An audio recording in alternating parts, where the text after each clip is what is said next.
Brought to you by Ludo Fantasy. Ludo Fantasy दे रहा है 3 लाख तक का health insurance because we care for you. Download Ludo Fantasy now.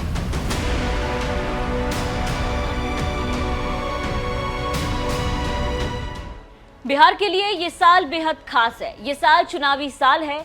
जीत हार किसका पल रहा भारी, तमाम चर्चाओं के बीच जारी है एक और चर्चा, और वो चर्चा है बिहार के बाहुबलियों की।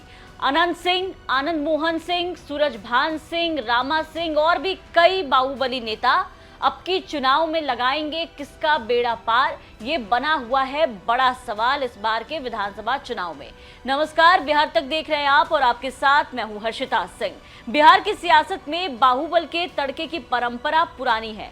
सूबे में इसी साल के अंत में विधानसभा चुनाव होने हैं, हालांकि अभी 6 महीने का वक्त है और चुनावी साल में चर्चा बाहुबलियों की भी होने लगी है। कुछ बाहुबली खुद भी सियासत में सक्रिय हैं इस वक्त और कुछ अपने परिजनों यानी कि परिवार के जरिए सियासी वजूद बनाए हुए हैं। कुछ बाहुबलियों की विरासत पर उनके परिवार के सदस्य खुद को मौजू बनाए रखे हुए हैं और सियासत में स्थापित करने की जद्दोजहद करते हुए नजर आ रहे हैं।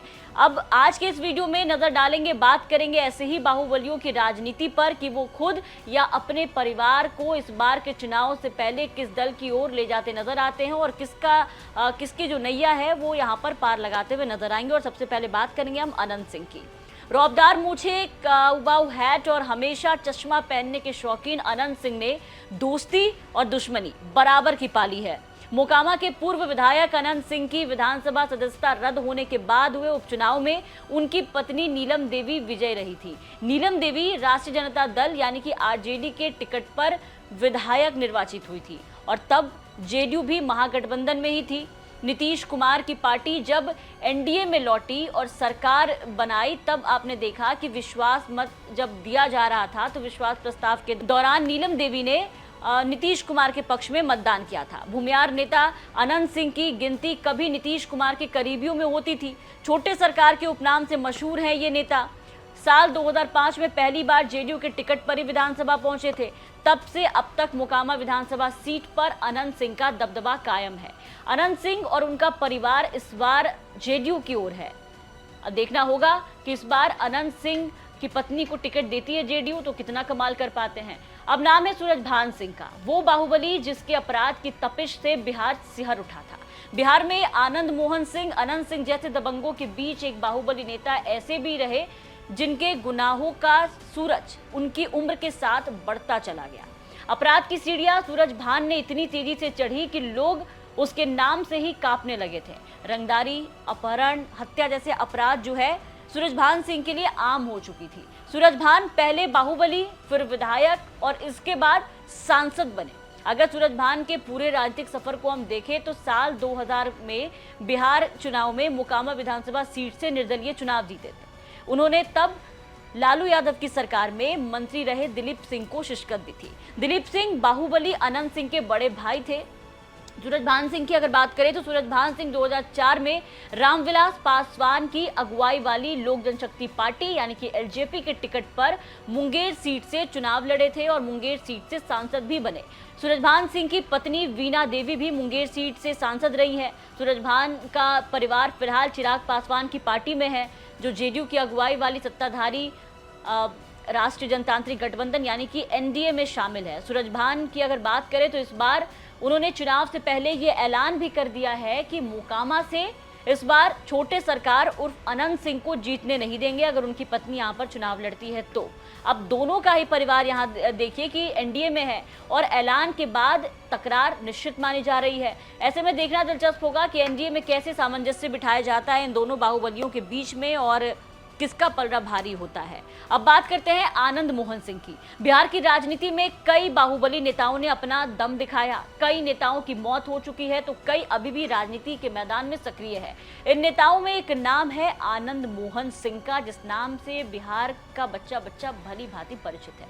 आनंद मोहन कोसी क्षेत्र की राजनीति करके बिहार में छाए। सहरसा के पंचगछिया गांव निवासी आनंद मोहन बेहद कम उम्र में राजनीति में सक्रिय हो गए थे। आनंद मोहन राजपूत समाज के नेता बनकर के उभरे। अपने वक्त में उन्होंने 90 के दशक में सवर्णों के समर्थन में राजनीति की। वहीं गोपालगंज में तत्कालीन डीएम की हत्या के मामले में आनंद मोहन को सजा सुनाई गई। सजा का ऐलान हुआ। कई सालों तक आनंद मोहन जो है वो जेल में ही रहे। आनंद मोहन आजाद भारत के पहले ऐसे विधायक थे जिन्हें मौत की सजा सुनाई गई थी। उसी मामले में रिहाई का विवाद देखिए कि अब तक सुप्रीम कोर्ट में चल रहा है। फिलहाल आनंद मोहन सिंह जो है वो बाहर हैं। आनंद मोहन की पत्नी लवली आनंद जो है वो जेडीयू से सांसद बनी है। 2024 के लोकसभा चुनाव में चुनाव जीती थी। और वहीं उनके बेटे चेतन आनंद की अगर हम बात करें तो चेतन आनंद भी राजनीति में सक्रिय हैं। चेतन आनंद 2020 के बिहार चुनाव में आरजेडी के टिकट पर विधायक निर्वाचित हुए थे।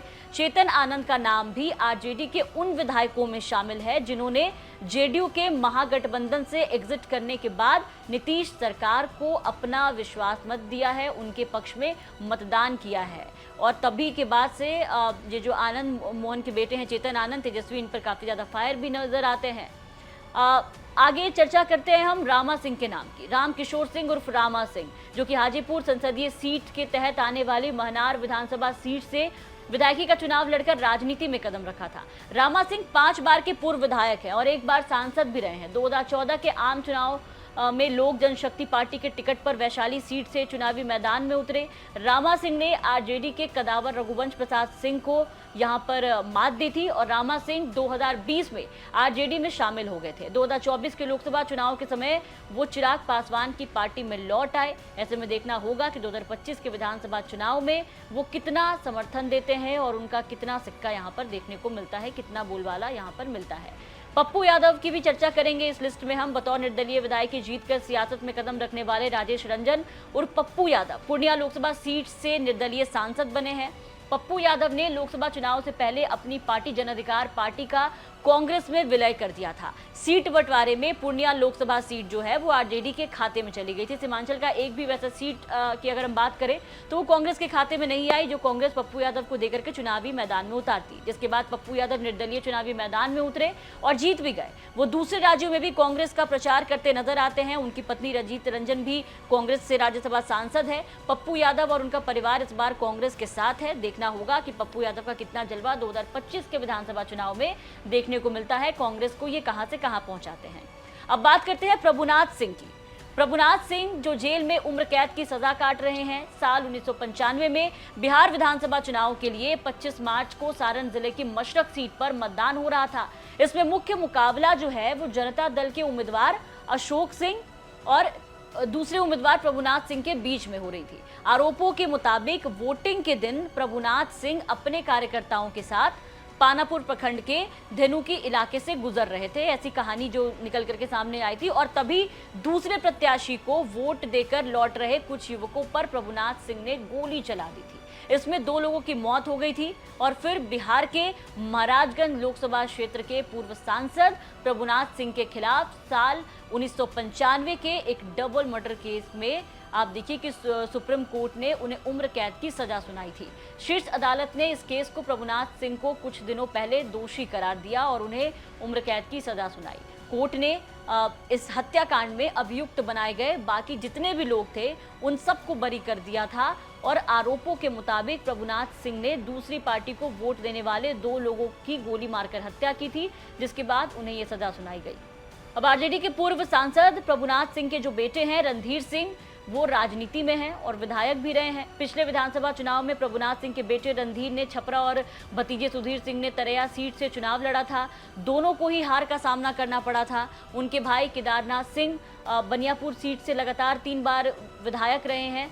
अब रणधीर सिंह ने लोकसभा चुनाव के समय आरजेडी छोड़कर जेडीयू का दामन थामा था और इसी बीच इन्होंने लालू प्रसाद यादव पर कई तरह के आरोप भी लगाए थे। अब फिलहाल जेडीयू के प्रदेश महासचिव हैं।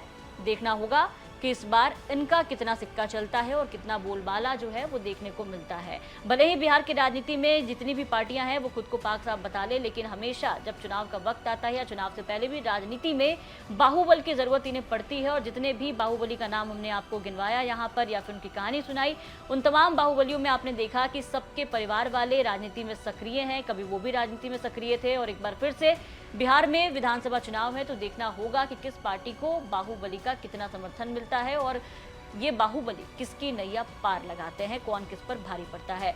आपकी क्या राय है, आपको क्या लगता है, अपनी राय कमेंट करके जरूर बताएं। बिहार की तमाम खबरों के लिए बने रहे बिहार तक।